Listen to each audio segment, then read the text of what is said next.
You're listening to Built to Convert, the podcast where growth-minded marketers, founders, and creators come to level up. No hype, no guesswork, just bold insights that drive results. Let's go. Hi, everyone. I'm Tyler Lane, founder of Session Interactive and the host of Built to Convert, where I talk with growth-minded leaders in healthcare, tech, e-commerce, and finance. We dig into how data, marketing, and strategy come together to help organizations make smarter decisions and scale with purpose in today's digital world.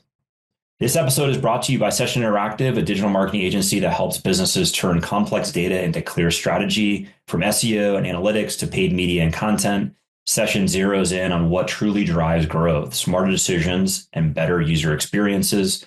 Known for their collaborative approach and measurable results, they partner with forward-thinking companies across industries to solve digital challenges and turn them into opportunities. Learn more at sessioninteractive.com.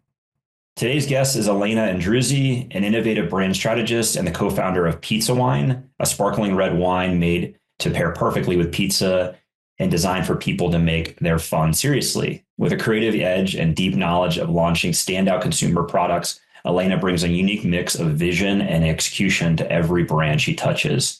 She's also a fractional CMO and advisor to various brands, including Avaya, a pioneering health tech brand helping people better understand and manage their hormone health. Whether she's building a beverage company or leading growth strategy at a startup, Alaina is all about connecting with real people and creating products that matter. Yeah, give me a little overview. You don't need to go through the resume. Yeah. Just tell me. Yeah. Like the first, Emily had sent over, like the big agency into running your own shop consultancy. I'd love to hear that and talk about that with you a little bit and that transition. Yeah. So I really started my career in creative agencies, and I was working with mostly Fortune 500 brands. Nice.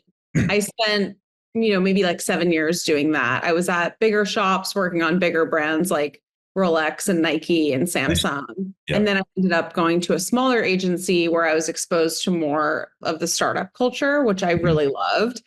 And when I got so close into the work with founders and CEOs, realized that that was actually probably where I wanted to be. And I wanted to take on more of an operating role and wanted to be in-house and ultimately wanted some skin in the game. So I transitioned to a what at the time was a boom in the industry, an Amazon aggregator.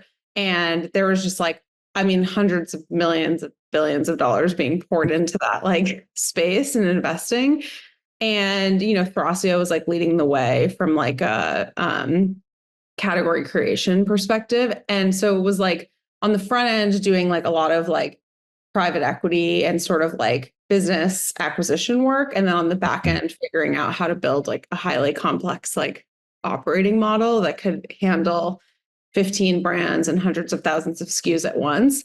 And that it was a very interesting model. And that led me to this journey down potentially freelancing, because I got so close into the entrepreneurial journey and working with these founders that were selling their business. I mean, they built their businesses with hardly anything, using just the Amazon FBA infrastructure to grow their brand, and bootstrapped it, and then were able to sell it for a pretty compelling multiple. So I was interested in that and understood that the diversity and the range of brands that I was working on was something that I was always going to want and need.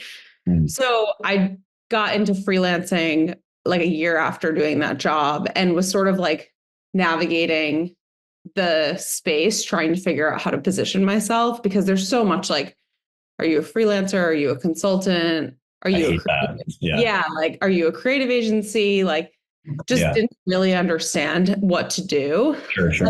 Started talking to a bunch of people who were in the sweet spot of who I wanted to work with, which was early stage, pre-seed or seed stage founders that were figuring out how to find product market fit and grow their brand. And all of those people were really interested in this fractional executive network. Exactly. So they were leaning on fractional CFOs already. They understood conceptually what that meant, but they were what would that look like in a marketing capacity? So I started going down this rabbit hole of just like, what would it look like for me to do fractional CMO work? And then started connecting with other fractional CMOs. And that was sort of the beginning of like the business. Like I ended up connecting with 2 early stage brands, got set up in like the right framework or the right like time frame for me to work with brands is typically like 6 to 12 months, because in the first 6 months you're doing like so much upfront strategy and figuring out like where resourcing gaps are and what sort of like infrastructure needs to be put in place. And there's a lot of like setting budget, figuring out priorities. And then the back half is a lot of like, okay, now we need to get you a team in place that can actually like run this play. Yeah, exactly. Right. So I did that. And that's kind of what I've been doing for the last 2 years. I also do a little bit of freelancing with creative agencies still. And that's been fun because I'm still like dipping my toes into the water with like big brands. Like I did a 3-month contract with Nike last year. I'm doing a 3-month contract right now with an agency working on some like pretty cool brands. So like I have that like big brand exposure still, but I'm so like still pretty in the weeds with my startup founders. And then over the course of the last 2 years, I also started a canned wine brand. And that was another sort of like side hustle that I had going on that eventually turned into like actually a part-time job. Yeah. It was like very much a like a project, like a side project that we were testing. Yeah. So balancing like pizza, it's called pizza wine, the canned sparkling wine, with my freelance stuff, as well as like some fractional CMO work. Talk to me about like, one is what industry specifically were you target in terms of your ICP, and then once you get in, like I'm curious in the fractional component, because we have a fractional COO, we have a fractional CFO, we're a marketing agency, and I'd like to we understand marketing to a certain extent, but trust me, right? Our own marketing, but yeah, I'm curious, like, okay, early stage or pre-seed funding or initial rounds, are in particular mediums that you're focusing in on, or is it literally like soup to nuts? Like, okay, your brand messaging, establishing all of that level of infrastructure, then talking about channels down the road. Talk to me about that. Yeah. So in terms of industry, I have basically been a little bit of like my like sort of accidental niche has become women's health, CPG, and retail. So like that also is pretty representative of my agency side experience as well. So so yeah, and like a lot of personal passion for women's health as well. So that's been fun. Yeah, those are the 3 industries I've kind of landed in. I would say the scope of my work is like 4 buckets. It's brand, which is like pretty traditionally like figuring out like, okay, what's the positioning? How can we build you like a defensible, unique, and differentiated positioning that's going to like stretch into like messaging and creative and content and comms planning and all the things. And that's like more traditionally like with the earlier stage companies that like haven't figured out product market fit. Also just like haven't honestly like gotten a good sense of like what messaging works. And so we're trying to figure out a lot of that like upfront like brand principle thinking. And then the second part is really like actually team and staffing. So a huge portion of my role has been like helping founders and CEOs evaluate like who they need and like what that's going to take. And so actually doing some like staffing and recruiting and interviewing and making sure that we're like, once we have a game plan in place, speccing and finding the right people. So like that could be like a content creator, that could be like a community events person, that could be a brand strategist. Like it just looks so different. And I think this like black hole of like marketing is like particularly overwhelming as a CEO when you're just like, I'm just trying to like run a profitable business. Like, I don't know like who I need, I need them. People say I need social, like, do I, and so I think like aiding them and like helping them. And then the third bucket is really like just budget and P&L. And that's just like, again, helping like, obviously you have like limited cash flow and helping them figure out like how much are you allocating to team versus like platform software. Like if it's a tech company, figuring out like operating costs. And then the fourth bucket tends to be, more like sort of creative oversight and like content creation. And that's more of like creative execution, working really closely with like a designer on like a website build, working really closely with like content creators on fleshing out like a plan for TikTok and like making sure that we actually have like a solid like calendar and plan for like content through the like journey and the comms like flow that we've like decided works. And at least we're like testing to see if it works. Yeah, of course. Well, that's great. What are you finding in terms of the founders that you've worked with? Are they mostly product focused? Are they like product led? Do they have marketing backgrounds? Yeah. Which direction are you allowing them to give you as well? Because I think that's classic of like, we need this. And so they're hiring you for a reason, right? Hopefully it's to set them straight and tell them stop, Yeah. No, that's a really good question. My first year tended to be more product. And so the background of the founders I was working with were either like product, like they literally came from like maybe like tech companies, or they came from like consulting backgrounds, like so like business product. And then in this last year, I've actually started working with founders that have a bit more of like a marketing social background, but they're just like at a point where they're like, I need to worry about running this business. And so like I can't, and I don't have the bandwidth to think about marketing. And actually, I guess like theoretically, you'd think there might be like a values and philosophy like clash there, because there's like, but actually it ends up being like what I have found like very additive, because we're like talking the same language versus like in the former, you're doing a lot of education. Yeah, 100%. Like you're really like teaching people about marketing.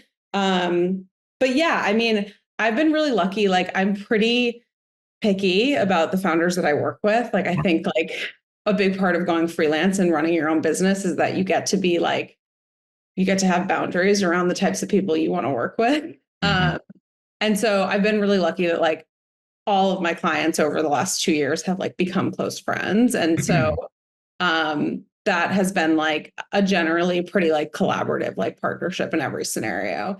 And I think there's also like, it's nice that there's like a little bit with fractional work, like a little bit of like a start and an end. Like you're providing a ton of value up front. You like give this framework that like then becomes like an actionable game plan. And then you're just like really overseeing like the implementation and the execution, running some plays, making sure it works, and then like getting the team to like continue.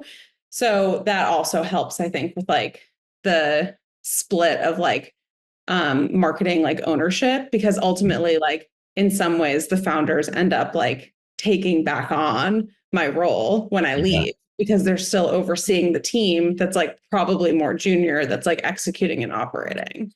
Talk about that a little bit more, because I think you're essentially creating a plan to end your contract, right? Yes. With them. So, theoretically you'd be like, oh, maybe not, right?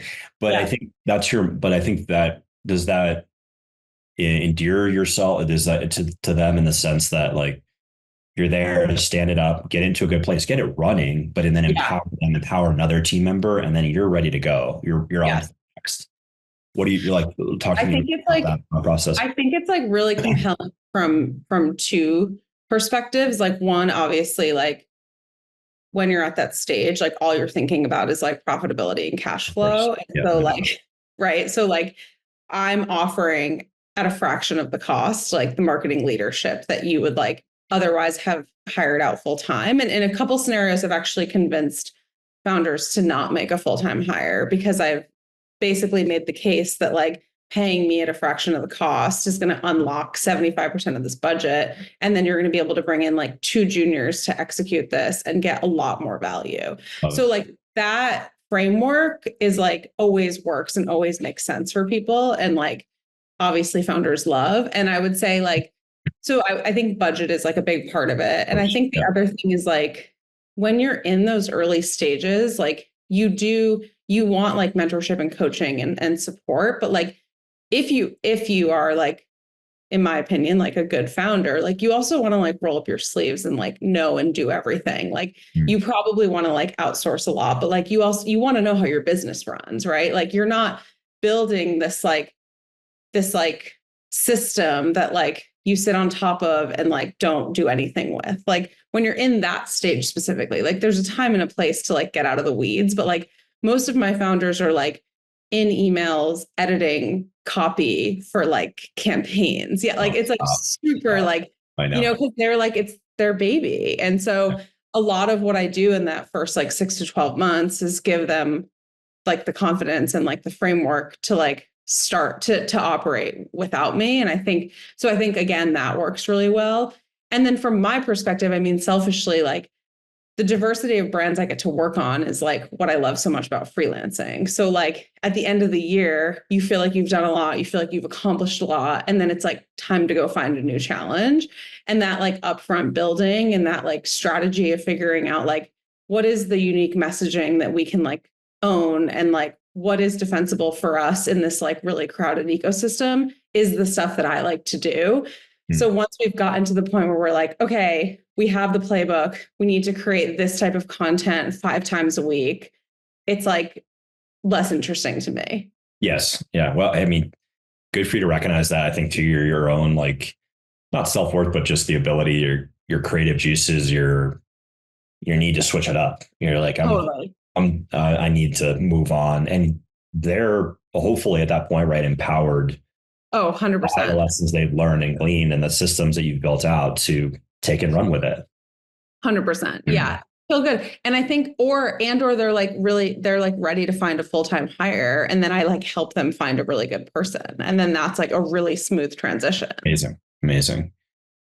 When I bring up the words fractional, consultant, or freelance, what comes to mind? Because those is just, I have my own thoughts and opinions on those words. I'm curious what your, I personally feel like consulting carries a lot of baggage, which some people perceive as like I hand off decks and don't do work. Yeah. And I think that like I have really tried hard to avoid that because the work that I do as like in a fractional capacity is like very high level and strategic, but also like extremely executional. Like I am like writing Instagram captions with my social lead, you know, like, and I think that like to be a leader, but also a practitioner is something that like is really important for a fractional executive, especially depending on the stage. Like if you're in an early stage, the amount that you're going to be like diving into the work looks very different than like a fractional CMO for like a late, you know, mid to late stage company. No doubt. 500 employees, of so course. Different. Yeah. Managing a team of like 100 plus people, you know, it's totally different. So I think consultant is more like, I'm going to come in, I'm going to like give you a deck, and then you're going to be like, and this is again, just feedback I've heard from my clients. You're going to be like, what do I do with this deck? Like, I don't know. What the fuck is this deck? I don't know what the hell. Yeah. And they're just like, I've heard like stories where people, you know, my clients pay what is like to them a fairly significant sum of money to have a consultant come in and like put together a plan. And they're like, but they put this plan together that like requires me to like hire 5 people I don't have budget to hire and like work 10 hours on content of which I don't have time to do. And so it's just this like unachievable, like, so I think that's that baggage. With freelance, I think maybe I use them a bit interchangeably, and I am a freelancer in some capacities. Like I am a freelancer with agencies. I am a freelancer with one of my clients calls me like a freelance brand marketer. I think some of that's just like branding and like positioning. Yeah. And I think like for me, freelance, like there is a little bit of like this like sort of like contractual / like even like potentially like indefinite like assumption. Like you're sort of like, you could be indefinitely freelancing for someone, or you could be like contractually freelancing on a project. Whereas I feel like being a fractional executive is more like, I am like part of the leadership team. I have skin in the game. And so I liked that from a positioning perspective because it positioned me more as like a thought leader than like an expendable resource that could just be like plugged in and plugged out. Yeah, I agree. Yeah, it's love that. Yeah, I think for me, at least on the more on like the digital marketing end, it's like when people, oh, he's a freelance, it would kind of dumb down. Yes. And I think it was my own ego, to be honest, of like, I'm not creating brochures here, right? Yeah. And again, I'm very, hard on that for whatever reason. I've grown a lot since then. Yeah. So Well, the pool is like so big. Like you're looking, freelance is like anything from like a freelance creative director who's like rates are through the roof to like Fiverr. And those are exactly both Fiverr, right? And you're like, yeah, and you're like bulked into the same category. And so right. I think there's like such a dilution that like has come with like this like boom of freelance and like, that like you sort of had to find a way if you wanted to be considered like a strategic thought partner to differentiate yourself from that pool. And then in the consulting realm too, it's like you're not a Deloitte, a McKinsey, a Accenture, you're consulting, but that to me at the time had like more of that professional connotation. Agree. Totally. But I agree, like the fractional is like, okay, that's that's real. Totally. I was actually perception. It's all perception. And I think, I mean, I was just talking to someone about this last night. Like, I do think, and with consulting, I think it's like, there is a little bit like, do you have your MBA?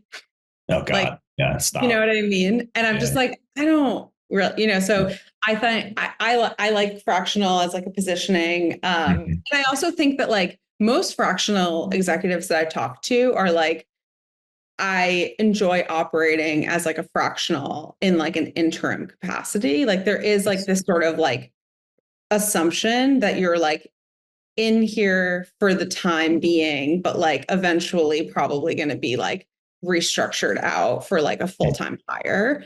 And like that was something I wanted. Like I didn't want like 3-5 year contracts or like the expectation that I would like grow eventually into like a full-time CMO role. I like very much was like, my time is X, that's what you get. And like when my work is done, we move on. Well, average tenure, I don't know what at the industry and or company size, but a CMO it's low. It's low. Exactly. There's so much rotation. I feel like it's not over a year, honestly. No. I don't know. I could be wrong, but anyway. Yeah.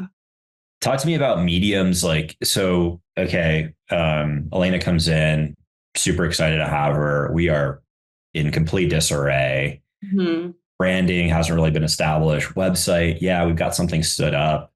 Where do you find, and I'm curious just about the relationships that you develop with these founders versus around just kind of that handshake that, hey, I really like Alaina, I love working with her, versus like, okay, performance based, because I know you're setting the tone. You're like, listen, we're building the foundation here. It's our KPIs are going to continue to evolve theoretically, but we're not going to, I don't know what expectations you're setting in terms of performance marketing. Talk to me about that.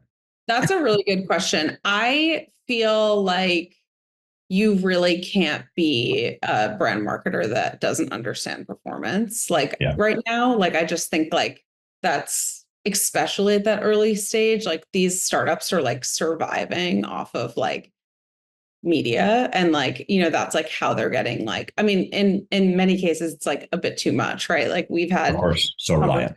Yeah, totally. Like so reliant. Like I've had conversations with a lot of founders, like they're split, right? For like acquisition is like 80-20 on paid. And I'm like, you have to flip that. Like, no diversity at all. Yeah. Right. So like, I think to not understand that like dynamic and to just be like a brand marketer that comes in and is like, we're going to tell stories, top of funnel. We're going to measure impressions and engagement. And like, it's just like not going to work. Like you can do that with like a big brand that can afford to like spend and not measure. But like, I think it's really important that you have some type of like early signal that your work is working. Mm-hmm. So I try to set within the first like 30 to 60 days, some type of test where we can like pressure test what we're doing is working. So a good example is like, I'm working with a brand right now that's like pretty like consistent growth. They've like started to kind of their ceiling. And I think they know like they've done what they can do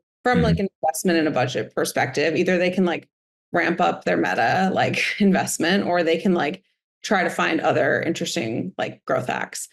And so we're really trying to dial in like positioning and messaging as a way to like leverage existing channels, but like get more out of them. So like, how can we bring our CAC down? How can we bring like, how can we like increase conversion? Like, how can we just get more out of the current system that we have in place?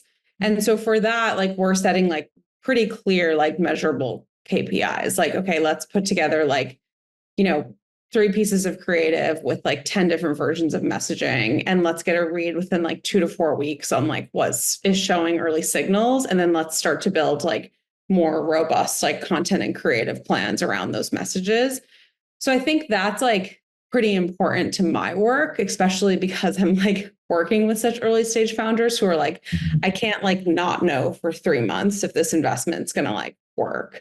So whether it's like an email test or like a media, like sort of like getting something into meta and like getting early signals. I've also done like we're going to like get onto like a new channel and see like without like the baggage of like where we've already been, like how can we like create like almost like a burner account and do some like testing from a burner account. Nice. Yeah. Try to get like a read that way. But we always try to set a test up within the first, like, I would say 60 days. Got it. And since you're not agnostic in the sense of your industry, is you've gone, focus on women's health, beauty, et cetera. Retail, you mentioned too. Yeah. So your understanding of what the typical channel selection is going to be. Yeah. I think it's difficult. Well, like talk to me about this, because like, I think always in the ideal scenario for us in particular, it's we want to learn, right? We want to learn. We want to be able to stand up and go through a fact finding mission of what's happening now and what could be, and then ultimately define a strategy, then create a roadmap. But I think, talk to me about that, because it's like, fuck, I need to get going, Yeah. Limited resources. And to your point, like, I don't have a ton of media spend to just go out there and try to figure it out and see what happens. Like how do you deal with like patience of someone that's, burning cash, looking for insights, looking for a win, and versus following more of a pragmatic structure. Yeah. What is going to work long term, I guess. I mean, that's something that like I had to sort of unlearn from creative agencies, because creative agencies, you spend so much time like it's very methodical. Like you go through onboarding, research, strategy, creative development, and then you go to market with this like campaign that you've been working on for 6 months. And it like either works or doesn't. And that's just so much like upfront work. This like founder and this entrepreneur that I listened to speak like 7 years ago. I like think about her all the time. I love that. She talked about like big design up front with product development. And I think, and like how people just like overinvest and like, they don't go straight to like an MVP or even like sketches, like Figma. They like go right into like, let's like build out like a fully fleshed app. And then they like put it in front of people and they're like, this doesn't work. And you've just invested like all this time and money into like building this like really like high fidelity designed product that like doesn't have any sort of like intuitive customer behaviors built into it. And I think like that approach is like a pretty big guiding light for my work as well. Like, is it like, and honestly, this is like sort of like, it's like a little bit of a more structured way of like looking at like performance marketing. Like the reason why performance marketing was like so successful and so interesting was like, you were like breaking brand guidelines. You were like using thousands of messages and just like seeing what worked. And I think there's like a lot that like brand marketers can like learn from that, right? Like go to market with like, sure, you have this like upfront sprint. I mean, I'm working on a positioning and messaging framework for a client, and like probably less than 14 days to get messages on their website and email and paid to do a 14-day test. So like it's a 1-month turnaround because we need to know if it's working. And I have some like hypotheses and theories on like what are the pain points and the ways in that are going to resonate. And then once we have early signals and we're like feeling a bit more convicted on like one of those paths, now we can like back out and start to do like a framework and a brand strategy and like creative development. And it's a little bit of a backwards way of thinking about it, but it gives founders enough of an early signal to continue investing. Yeah,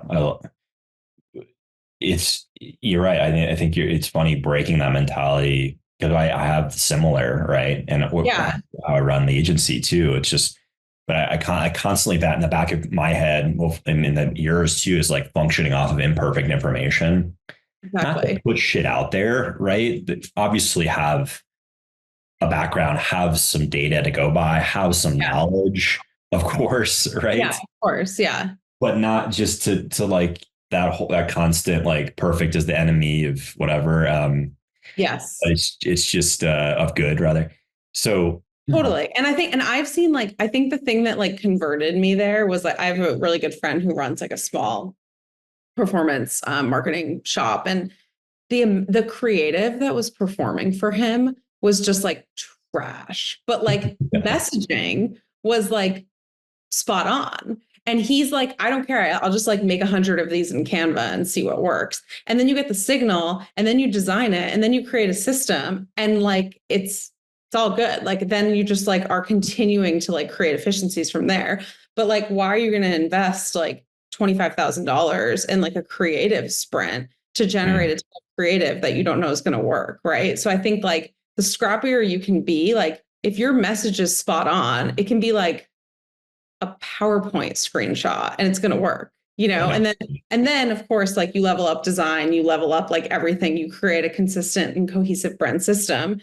But like we saw that happen with the women's health client I was working on. Like we just landed on this message that just like every time we used that message, it worked. And then the more we improved the design and the more we built like an organic like story around that ad that we had in market, and the more that we created like a full funnel experience that like built on that message, the more efficient we got. But like we knew that it would work, and so we invested all of this work after we had landed on something that was like performing for us.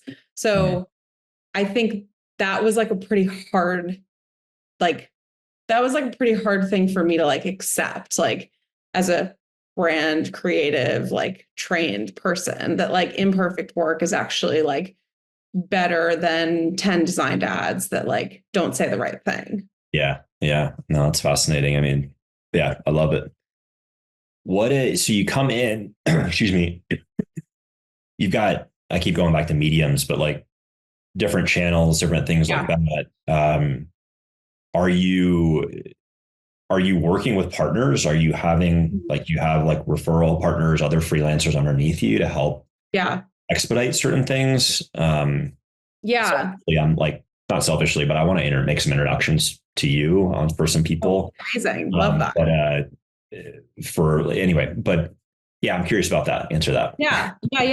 No, I mean, I like to stay pretty like narrowly in my swim lane. So I have designers, I have freelancer, I have designers, I have copywriters, I have people that like are really comfortable with like building out like Shopify e-commerce sites. I have like email like specialists, definitely like performance marketing, media, people that like feel comfortable in like search, Meta, TikTok shop. So like I have, I would say like evolving, developing like referral squad. I also have like a pretty great like brand ID, like visual branding team that I refer out projects to. But like, yeah, I think it's like I was always sort of on this like teetering edge of like, should I create like an agency with these people, or should I, or like white label an agency, or should I just like be me and refer out? And ultimately, like the bandwidth and like the headspace for me to operate independently was like, I just saw value in that. And I didn't want to be like managing other people's time or like responsible for an output of a team because I came from that world and I led out and I know what it's like. So so that's kind of how I've been operating now. I have like a short list of like specialists that I need. Like I don't have a great affiliate person. I don't have a great SEO person. And then also there's like, I reach out to copywriters and designers and they're booked. And so I like having a little bit of like a list. The bench is important. The bench is really important. And I'm sure, as you know, too, like my clients, when I bring in like 2 other good people to a project and then they're really happy with their output, it like looks really great for me too. I'm not getting like a referral fee or anything, but like I want to continue adding value by like the people I bring and like the value I bring. Yeah. How does the model work in terms of, you negotiate with the founder, they set you up with a retainer structure or hours, whatever, you bring people on, they bill separately or you pay them out?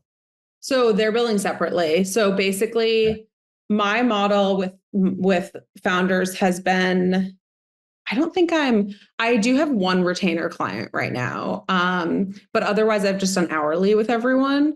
And we have a set amount of hours. So in that way, it is sort of a retainer. Exactly. But I think what my clients really enjoy about working with me is like, there are many weeks that I don't hit my hours. So I'm not just like, if we agree to 10 hours, I'm not like always billing 10, I'm billing 10 or less. Yep. And so that is something that I feel more comfortable with doing versus like always assuming and then having like this sort of like silent, like, is she actually working 10 hours? Like, so I think that it's interesting, like, as I'm thinking about like taking time off and coming back next year, I have thought about like, do I want just like fully retain clients and to get away from this hourly system? Like, it's something that I'm actively trying to figure out. Yeah. And then, with outsourcing, typically like they'll give me like a budget. So we'll decide on like, this is the budget that I feel comfortable with. Can you send me some referrals and leads? And then I'm going to my network knowing that like these people fall within that range of like hourly, or that they would do a project for like the total set budget, vetting that. And then once they feel comfortable with like the overall budget, because I feel like personally, like the ambiguity around like having an upfront conversation with someone without understanding like what their total budget is just like such a waste of time for everyone. Yes. So I, before bringing in referrals and leads, try to like pretty rigorously vet like salary, comp expectations, budget, all that. And then they're just invoicing separately. Yeah, I think, there's definitely pros and cons to that model yes. Kind of where you're at. It's going to be interesting. Well, I'm not saying it's going to change, but when you give birth and you go into that phase of life, I have 2 little kids and. Oh, nice. How old? I have a 2.5-year-old and a 12-week-old. Oh my gosh. 12 weeks. 12 weeks. Yeah. A little boy. So, and a girl. So yeah, it's amazing. It's insane, but it's the best feeling ever. Are you expecting a girl or a boy? A girl. Yeah. Girl. I'm wrapped around her finger. No problem. Oh my gosh. Yeah. I love that. I'm so excited. We're like, I feel like 12 weeks is like, I've heard like things start to change at the 12-week mark and start to get easier ish. But you'll hear sleep training for us was a game changer. That's something to really get working on. You'll figure it out. Yeah. Yeah. We all do. But I think I'm curious, like I'd love us to regroup like 3 months or so when you get your footing back. And because I think, at least my perception too is like you're trading time right now. Yeah. Right. But you're able to be really selective. I love that. And really focused, Alaina. That's just really cool. Yeah. And that level of transparency with your founders on saying, hey, I'm going to bring in these referral partners. These are vetted individuals. Yes, my reputation's on the line a little bit for sure, of course, right. But you're billing them directly. I'm not making a margin off of them. Exactly. So, pros and cons, right? Absolutely. Like that has a headache to itself for sure. Yeah. I know this is like an interesting, I would be super curious to hear your thoughts on this. And I'm sure I'll probably coming back in Jan Feb, like have a lot of like new thoughts on this based on like what my life looks like. But yeah, I mean, ultimately, like that's the thing that I talk about with like other freelancers all the time and fractionals. It's like you either, your levers are your time or your price, right? Like you either, you can double your rate and keep a time exchange based model, or you can like do a retainer based model and take on more, or you can build a team and make a margin, and those are really your options. And so I feel like at this point I've been like, I've like had to slowly push the ceiling on my rate over the last 2 years, and that's been like good. And figuring out like, 2 clients this size look like this amount of work. 4 clients this size look like this amount of work, like even just understanding like what can I actually take on at once? Like that was a big exercise to go through as well. So yeah, I mean, it's definitely something I'm thinking about for next year, because I'm like, can I make the same amount and work half the amount of time? And the answer is yes. So I just have to change my model. You can, yeah, exactly. But yeah, right. I think there's always exposure components as well, right? It's like, hey, I can only I can raise my rate, right, and I can take on, I can take on, let's say 4 clients, raise a rate, but you lose one, it's a quarter of the revenue gone, right? So it's like, and you're going to lose one too. Totally. And so, which is your whole model. I think also too is just something to consider is like that advisor regroup, right? Or facilitation. Hey, left you 6 months ago. Let's chat. How are things going? Let's get back in, certain things to monetize. Again, not upselling, but just value. Like, hey, do we need to change? Has the market shifted? Certain things like that. Yeah. That's a great point. I feel like I'm now at the point where, how long have you been running it, your agency? I think we're a little over 6 years now. Okay. Yeah. I feel like I'm literally just hitting 2 years, and I'm just at the point where I'm like, awesome. Oh, it's like, now I understand what I'm doing. I totally understand like how I feel good and what makes me feel not good, what makes me feel good. And like, to your point, like revisiting some of that, like my clients that I worked with in 2022 to 2023, do I go back to them in 2025? And like, do we reevaluate? Like that is like such an interesting, like, I haven't even like had the bandwidth to like think about my business. Yeah. And I feel like that's like the next, like, I was telling my husband, I was like, I feel like my mat leave is just going to be like a lot of like thinking and planning, not like working, but just like thinking about what I want. You have it's not unique, but it's an opportunity to do some of that thinking. I love that. I think just like going for walks or just getting off the phones and seeking all of that. Because that's, at least for me, is where like the best ideas come from. Totally. And then, just to be like, okay, I think I can do this, right? Totally. I want to continue my path. There's nothing wrong with that. There's amazing freedom, flexibility, monetary aspects. And then there can be obviously additional layers to that if you want to their team, et cetera. Yeah. I love where you're at, because your background's super impressive. Thank you.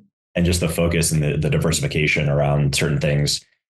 I also think too, is like, as you're getting, you're verticalizing in a sense, you're focusing on individual industries. You've got essentially the not templates, but sort of, right, to templatize certain things to scale it, right? So that's also compelling to be able to, consider bringing on 1 or 2 people that could help scale it with you. Take on more, So anyway, I mean, that's like, no, it's like, I know I could talk about this all day, but I love it. It's definitely like a thing that I've been, I say this to my clients all the time, like niching down is an unlock. Like you can't be everything for, you can't be everything.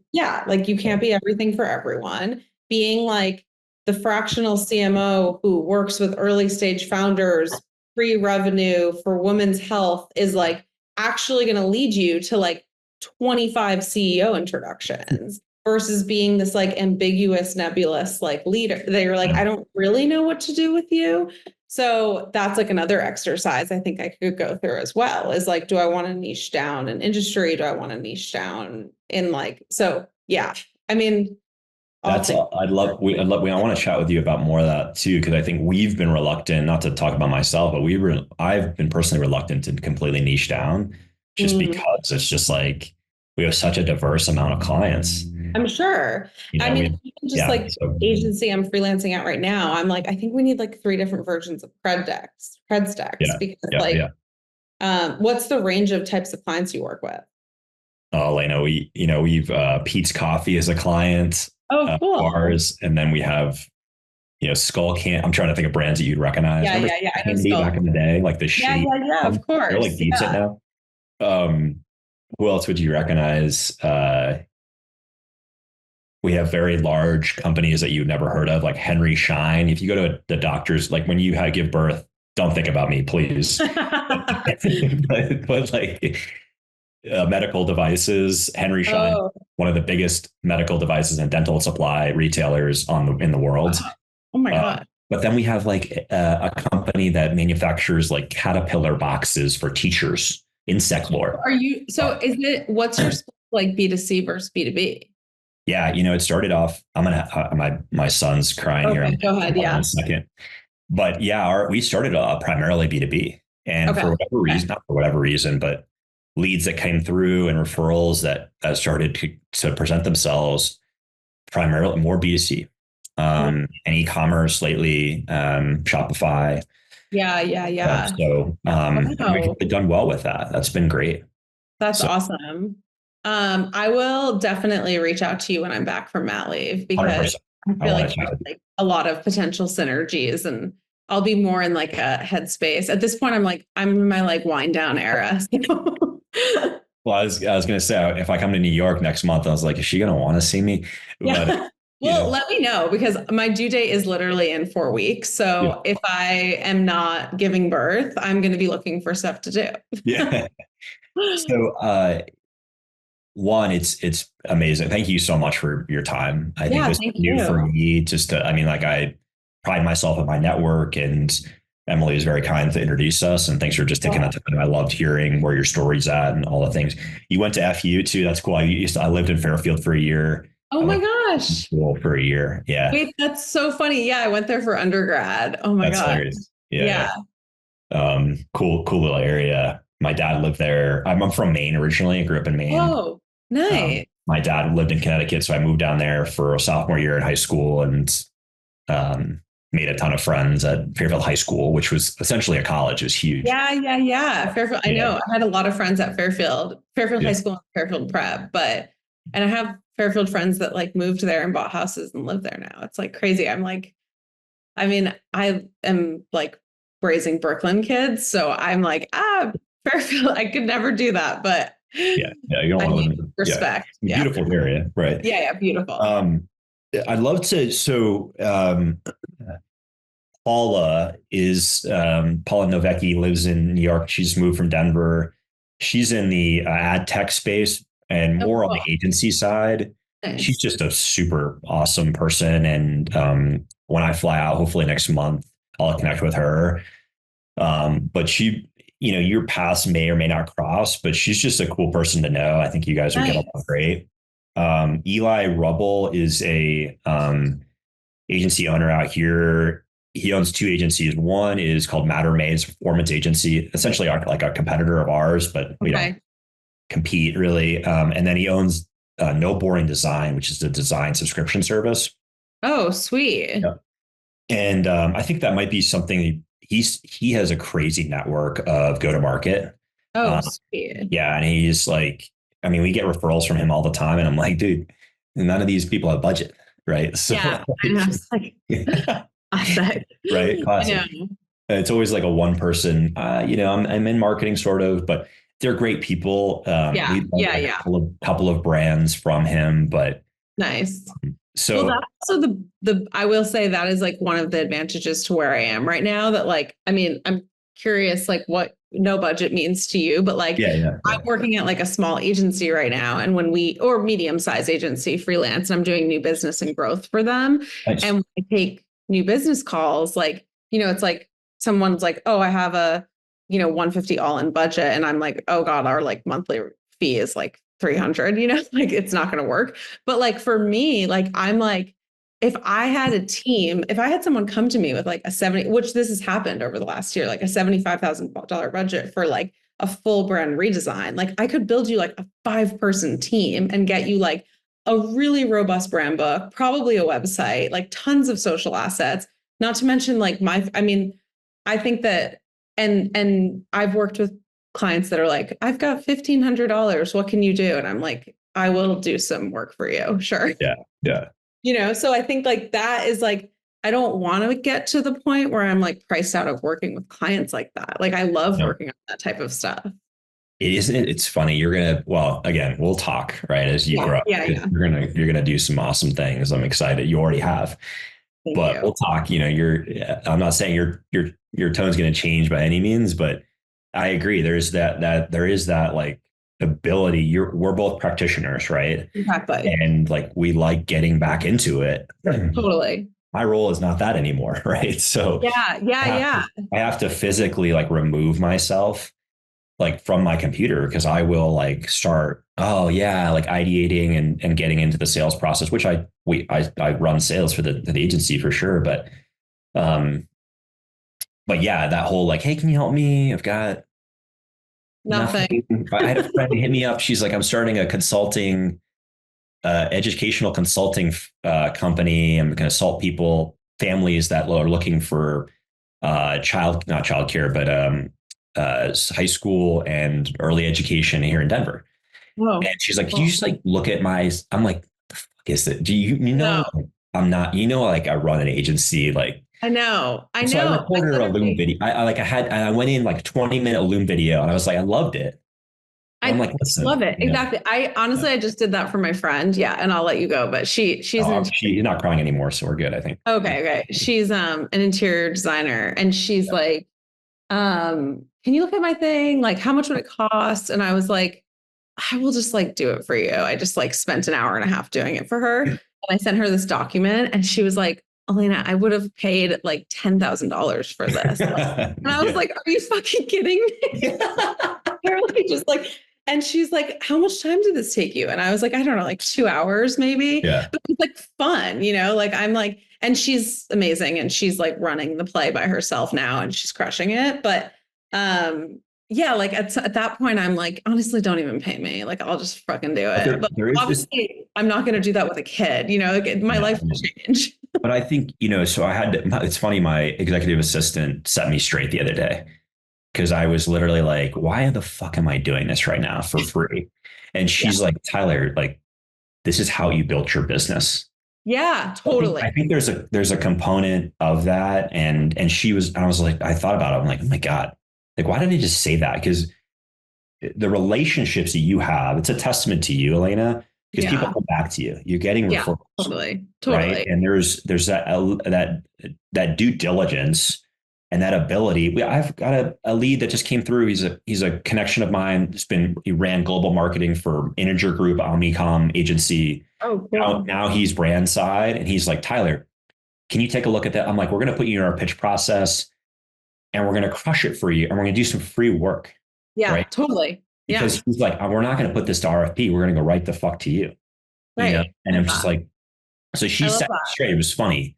And I'm like, you're right. And it's like, I know. And you never know when it's going to come back around. Right. Like, I think that, that's the thing, right? Like I've had leads come back to me. Like, I mean, I just had a call last weekend with, a client of mine from like 2016.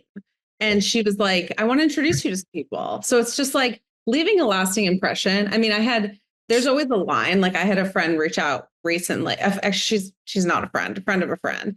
Yeah. And she was basically like asking me to build her strategy. And I was like, I know that like, she's going to take this work and like, kind of like pretend like it's her own work. And I was just like, I need to like draw the line somewhere.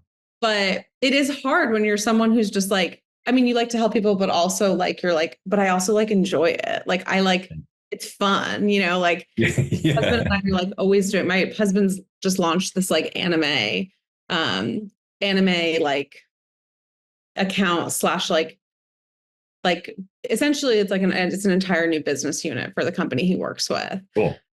Yeah, which is really cool. And so he was putting together like a go-to-market strategy, and he's like, "Can I get your thoughts on it?" And then I just like ended up like writing the whole plan up. And he was like, "What are you doing? Do you do this for people?" Like, stop. I was like, I just like can't help myself. Yeah. I mean, it's your constant, your gut. Yeah. You got to trust your gut to what you can, and then also time is great. Your window for your time is going to be insane. I know. That word finite is going to come up so much more. And then, but I think your efficiencies inevitably will need to improve Totally. because you're going to be in a whirlwind, right? In the next few months, you're going to get into a great rhythm. Yeah. It's But it's just, everyone says that you also get like my friends who are parents are like, I have never accomplished more in my life. Like you become so efficient. you, yeah, you just, I mean, my days, Elena, when I started consulting, I was like, I was working insane amount.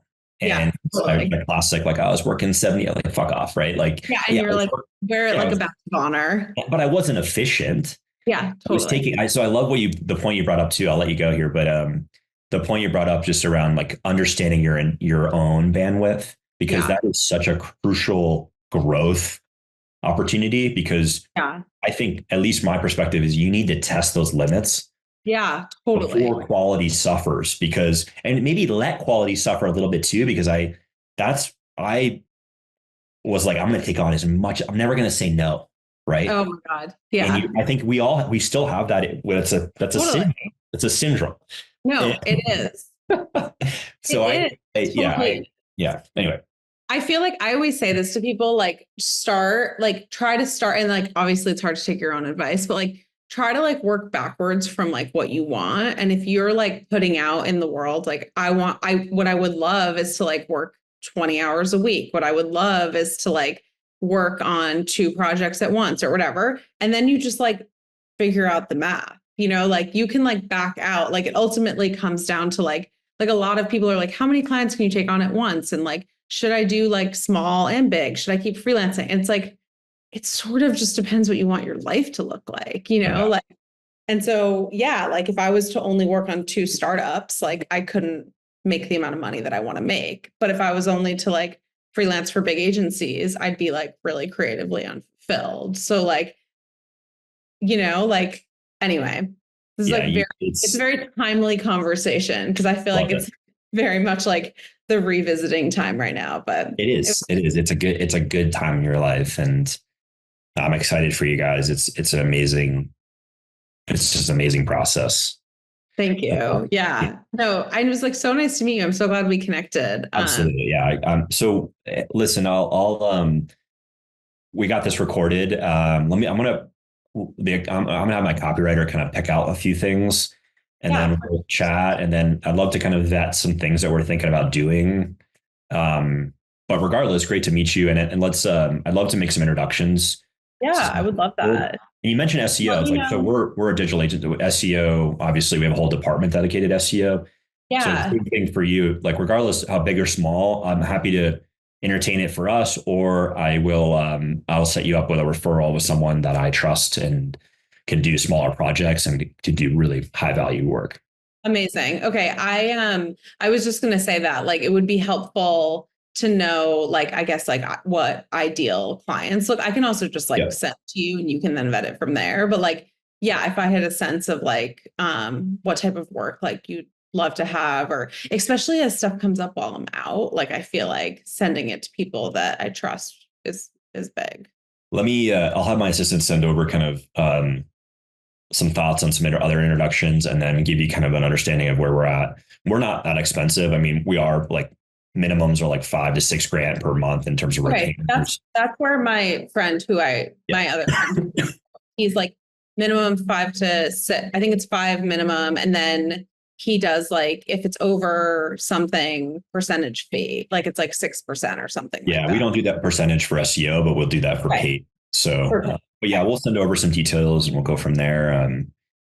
Try to get some, hopefully the weather will cool down there a little bit. I know it's feeling good. I'm getting a breeze right now, which is nice. I miss it. I miss it back there so much. My wife and I went back for a wedding. We were in Philly, but we stopped for 2 nights in New York. Oh, And nice. just like It's blew it bad. out, had a blast, and just like, God damn it. Like Denver's such a fake city compared to New York. And it's just like, My brother lived out there for a bit. He lived in Denver, but he worked in Boulder. cool. Yeah. But yeah, I mean, also, I was actually literally just talking to my husband about this. We're going to probably be in Denver in Feb. So I'll let you know when Yeah, I'd love to meet you in person and take you guys out. And yeah, we'll be with the baby. So traveling that early, I've heard it's like chill. it's pretty money. It's pretty money. Yeah. All of our friends who have like 2 and 3 are like, travel with 1 because it's so easy. 2 kids is no joke. Yeah, that's what everyone says. No Everyone's like having a 4-month-old on a plane and a carrier, one of you, like it is so easy. And like, yeah, our friends who have like 3, my friend who has 3, they're like 2, 4, and 6. She's like, I can't leave my house. Like like it's terrible. Love kids. 2 is the max for us. Yeah. But So hell yeah. Really nice to meet you. Yeah, awesome. And yeah, I'll look out for that stuff. And I'm going to thank Emily for this intro. This was fun. Oh yeah, I'll thank her too. She's at the BMW championship right now. Her dad's such a stud. I know, he's the best. It's so funny. She's like, she like hates golf. She like, totally. Yeah. We always used to, because our parents are such good friends, we'd always go to tournaments together. Cool. So my parents would like watch Brad when he was playing. We'd go to like Hilton Head or like whatever. We'd go beautiful. to like, yeah. And I would hang out with all the like players' kids with Emily. And we just like hated it. Like we were like, golf is so boring. Yeah. I'm not into golf, but I a few of my friends, I'm like, yeah, Brad Faxon. They're like, yeah. Yeah. I know. No, he's like, it was funny. Like at my wedding, there was like a couple of like older dudes who were like, Brad Faxon's here. And I was like, I know, I invited him. Like it's my wedding. What do you mean? Like my husband's like brother-in-law, who's like in his like 50s and does golf trips every year, was like, and then they asked him like for a photo. And I was like, can you like please be cool? This is like a personal family event. That's amazing. Awesome, Alaina. Well, have a good weekend and look out for some emails from me. Okay. Sounds good. Thank you. Nice to meet you. Of course. Great to meet you as well. See ya. We've been talking with Alaina Andreozzi, co-founder of Pizza Wine and fractional CMO for various companies, about building brands with heart, crafting standout products, and putting purpose behind every project. To learn more, check out itspizzawine.com or check out Alaina's LinkedIn profile to look at various companies that she's involved with currently. Alaina, thanks again for joining us. It's been a true pleasure. And for everyone listening, if you got value from this episode, don't forget to subscribe, leave a review, or consider sharing it, as people would likely appreciate it. We'll see you next time on Built to Convert. Thank you so much. Thanks for listening to Built to Convert. If you're serious about growth, don't just listen. Subscribe, leave a review, and follow us for new episodes that drop straight into your feed. Until next time, keep building.